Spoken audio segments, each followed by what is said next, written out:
താമരെ, എന്താ? നീ പറഞ്ഞ സിദ്ധിന്റെ അടുത്ത് നമുക്ക് പോവാം. ഓ,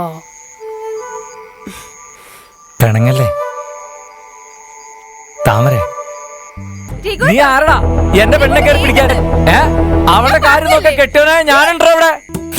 നീ ഇതെപ്പോഴാ ഗൾഫിൽ നിന്ന് വന്നേ? ഞാൻ 2 ദിവസം സമയം പറഞ്ഞാണല്ലോ. ചില നേരത്ത് ഇതൊക്കെ മനസ്സിലേക്ക് കയറി വരുമ്പോ പറ്റിപ്പോകുന്ന ആശാനെ. ആ എന്താ ആശാനെ? ഈയിടെയായിട്ട് കരിക്ക് കുറച്ച് മോഷണം പോകുന്നുണ്ടല്ലോടാ. എന്തോ ആശാനെ, എനിക്ക് പിള്ളേരെ കാണുമ്പോ സഹിക്കുന്നില്ലെന്ന്. അത് ശശിയേട്ടാ, ആ 500 എടുത്തോ.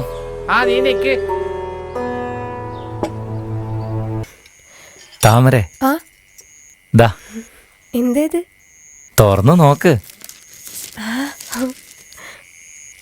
നീ കുറച്ച് വെള്ളവും എടുത്തേ.